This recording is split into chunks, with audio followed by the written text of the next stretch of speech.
வணக்கம் நண்பர்களே. அதாவது செந்தில் பாலாஜி மீது பார்த்தீங்கன்னா இன்று வழக்கு விசாரணை தினமும் பார்த்தீங்கன்னா ஆதாரங்கள் அளிக்கப்படுகிறது அப்படின்ற ஒரு குற்றச்சாட்டு தான் இப்போ எழுந்துட்டுருக்கு. செந்தில் பாலாஜி அவர்கள் பார்த்திங்கன்னா கிட்டத்தட்ட 3000 கோடி ஊழல் செய்ததாக பார்த்திங்கன்னா அமலாக்கத்துறையினர் பார்த்திங்கன்னா அவரை கைது பண்ணாங்க. அவர் உடல்நலக் குறைவால் மருத்துவமனையில் இருக்கிறார். மருத்துவமனையில் இருந்தும் எப்படி இந்த ஆதாரங்கள் அளிக்கப்படுகிறது அப்படின்ற ஒரு முழு தகவலை தான் இந்த வீடியோவில் பார்க்க இருக்கிறோம். அதாவது செந்தில் பாலாஜி அவர்கள் பார்த்திங்கன்னா தினம்தோறும் அவருடைய மனைவியும் சரி, அமலாக்கத்துறையின் சைடில் இருக்கவங்களும் சரி, தினம்தோறும் அந்த செந்தில் பாலாஜி பார்த்திங்கன்னா அமலாக்கத்துறையினர் கைது செய்வதற்கான நடவடிக்கை மேற்கொண்டு வந்துட்டுருக்காங்க.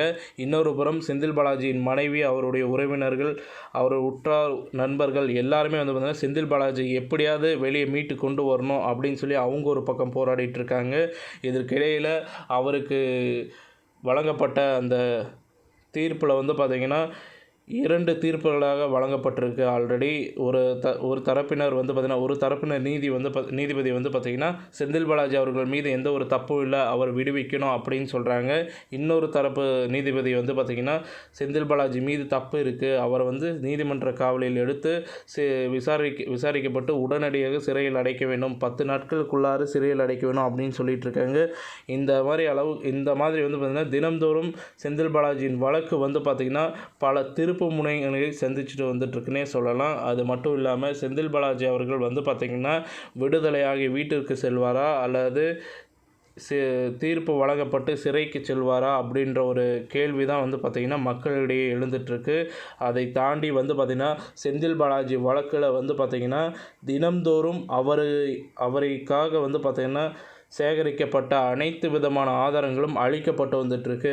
அவரை பற்றிய எல்லா குற்றச்சாட்டுக்கும் இருக்கக்கூடிய ஒரு முக்கியமான ஆதாரங்கள் பார்த்திங்கன்னா அளிக்கப்பட்டு வந்துட்டுருக்கு அப்படின்ற மாதிரி அமலாக்கத்துறையின் சைடில் பார்த்திங்கன்னா புகார் அளிச்சிருக்காங்க.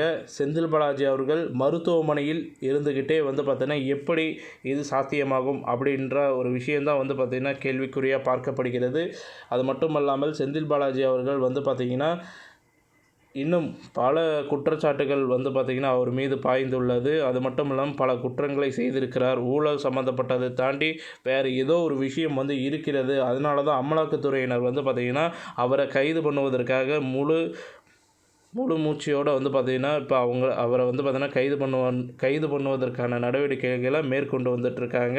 அது மட்டுமல்லாமல் எங்களோட கடமையை செய்ய முடியலை, தினம்தோறும் ஆதாரங்கள் அளிப்பு எப்படி எங்களுடைய கடமையை நாங்கள் செய்கிறது, செந்தில் பாலாஜி அவர்களை பார்க்கக்கூட முடியலை, அவர் விசாரிக்க கூட முடியல, இந்த சூழ்நிலை எப்படி நாங்கள் செந்தில் பாலாஜியை கைது பண்ணுவது, எங்களிடம் இருக்கிற ஆதாரம் எல்லாமே அளிக்கப்பட்டு வந்துட்டுருக்கு, இது செல்வாக்கு மிக்க நபரான அவரிடம் பார்த்திங்கன்னா உடனே விசாரிக்கிறதுல பார்த்திங்கன்னா மிகப்பெரிய ஒரு இக்கட்டான சூழ்நிலை பார்த்திங்கன்னா இப்போ நிலவி வந்துட்டுருக்கு. கிட்டத்தட்ட ஒரு வாரத்துக்குள்ளார பார்த்திங்கன்னா 3 நீதிபதிகள் பார்த்திங்கன்னா அமர்வை அமைக்க கோர்ட்டுக்கு பார்த்திங்கன்னா சுப்ரீம் கோர்ட் உத்தரவு கொடுத்துருக்கு. இதை தாண்டி செந்தில் பாலாஜி அவர்கள் மீது பார்த்திங்கன்னா பாய்ந்துள்ள இந்த வழக்குகள் பார்த்திங்கன்னா நிலுவையிலே இருந்துக்கிட்டு இருக்கு. அவருடைய மனைவி தொடுத்த வழக்குகளும் சரி, அமலாக்கத்துறை தொடுத்த வழக்குகளும் சரி, இந்த பக்கமும் அந்த பக்கம் பார்த்திங்கன்னா மாறி பார்த்திங்கன்னா திசை திரும்பிக்கிட்டே இருக்குது. இந்த வழக்கானது யார் பக்கம் வசமாகும் என்ற ஒரு குழப்பம்தான் இப்பொழுது ஏற்பட்டிருக்கு. செந்தில் பாலாஜியிடம் இந்த வழக்கானது வசமாகுமா அல்லது அமலாக்கத்துறையிடம் பார்த்திங்கன்னா இந்த வழக்கானது வசமாகுமா அப்படின்றது தான் பார்த்திங்கன்னா இப்போ பார்க்கப்பட்டு வந்துட்டுருக்கு. இந்த செந்தில் பாலாஜியின் வழக்கு எந்த பக்கம் சாயும் அப்படின்றத பொறுத்திருந்து பார்ப்போம். இந்த தகவல் பிடிச்சிருந்தால் நம்ம வீடியோவை லைக் பண்ணுங்கள், ஷேர் பண்ணுங்கள். நன்றி, வணக்கம்.